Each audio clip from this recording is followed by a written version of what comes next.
Bonito, então para a gente finalizar mais uma aula aqui, que é referente ao dia 7/4, a gente vai para o nosso último regime, que está previsto lá no nosso Código Civil. Ele é muito mais enxuto, né?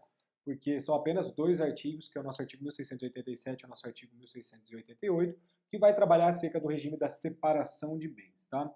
Primeiro, vamos fazer um esclarecimento para vocês. Nosso regime da separação de bens, ele pode ser convencional, e é isso que a gente vai trabalhar hoje. Quando ele for convencional, a origem dele vai ser o nosso pacto antinupcial, e ele também pode ser legal ou obrigatório.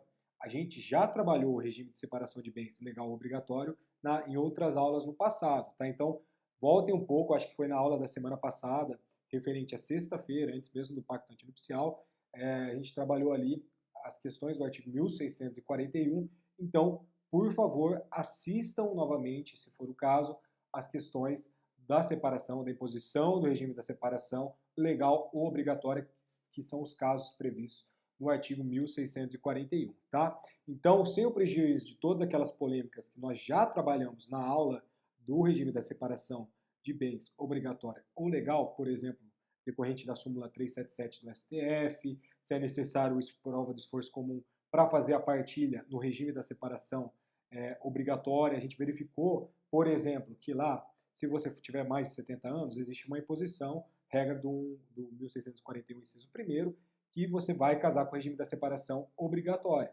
correto?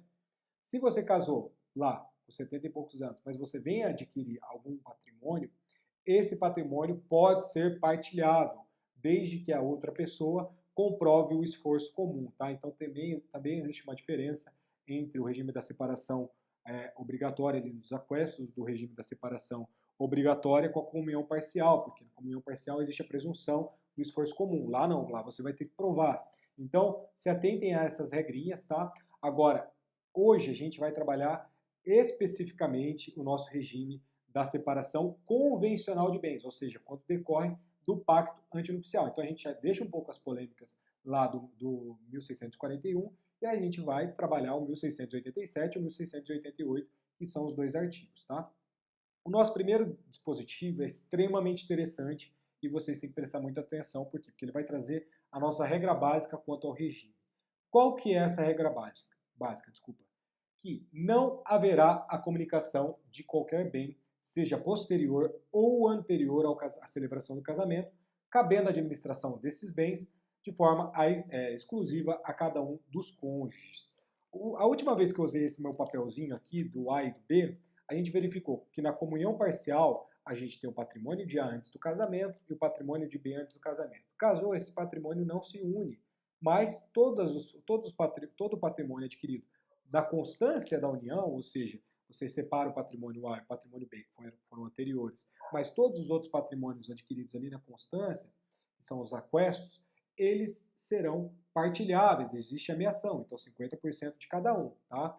Na separação, na comunhão total, que foi o último exemplo que eu utilizei nos meus papéis aqui, o que foi? Eu uni um papel ao outro. Por quê? Porque além da comunhão de vidas, existe a comunhão de bens. Então, o patrimônio anterior de A antes do casamento e o patrimônio anterior de B antes do casamento se unirá através, como se fosse uma doação, apesar de não incidir em TCMD, mas se une também todos os patrimônios, todos os aquestos advindos ali da relação conjugal, tá? Então, se for feita uma partilha, uma divisão lá na frente, vai ser feita desse todo, independentemente de quanto cada um contribuiu para a aquisição desse patrimônio, tá?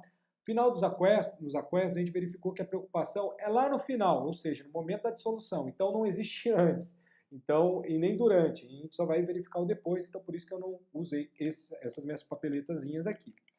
Na separação convencional, obrigatória, vai ser o único caso, e é regra do 1687, que há uma separação absoluta, sendo livre essa disposição de bens, até mesmo dispensando a outorga conjugal. É uma regra ali que vai afastar a outorga conjugal, que é regra do 1647, caput do Código Civil. O que isso quer dizer? Voltemos às nossas papeletas. Eu tenho o patrimônio A antes de casar e minha esposa tem o patrimônio B antes de casar. Casamos.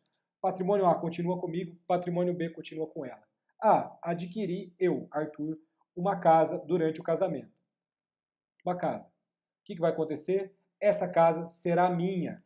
Não, de maneira alguma, a minha esposa pode reclamar algo sobre essa casa, tá? Então, por exemplo, uma coisa que é totalmente inovadora aqui, eu posso alienar esse imóvel sem outorga uxória, nesse caso, sem outorga conjugal. Ou seja, eu comprei esse bem está no meu nome, dane-se, eu não preciso de assinatura de ninguém, não preciso da concordância de ninguém, posso vender esse imóvel sem maiores problemas, tá? Então, isso daí é a regra do 1687 e a regra, o outro artigo, o segundo artigo da separação aí convencional, diz respeito ao 1688, que nada mais é que, isso também tem na separação obrigatória legal, que os cônjuges, ambos os cônjuges, são obrigados a contribuir para as despesas do casal na proporção dos rendimentos do seu trabalho e de seus bens, salvo estipulação em contrário no pacto antinupcial. E aqui uma ressalva, tá? Por mais claro que seja essa norma, se no pacto antinupcial estipular uma onerosidade excessiva, ou seja, quem tem menos condições ficar com uma fatia maior da responsabilidade financeira da casa, essa cláusula ela pode ser declarada nula, tá? Então existe uma nulidade absoluta dessa cláusula constante na convenção antinupcial se ela impor uma onerosidade excessiva para um dos consortes, pelo que prescreve o nosso artigo 1655, tá? Então, galera, a gente finaliza assim mais uma aula. Passei um pouquinho aí dos 6 minutos, mas as papeletas me atrapalharam um pouco. Espero que estejam sendo bem proveitosas essas aulas. Espero que vocês primeiro estejam assistindo. Quero mais perguntas. Vocês têm perguntado muito pouco. Eu acho que hoje essa questão do nosso regime de bens surge inúmeras dúvidas. Então, por favor, perguntem e assim a gente vai construir algo muito interessante sempre, tá? Então, contem comigo. Bom feriado, se você estiver vendo esse vídeo durante feriado, aproveite aí do jeito que deu, né? E forte abraço para todo mundo e até a próxima. Abração.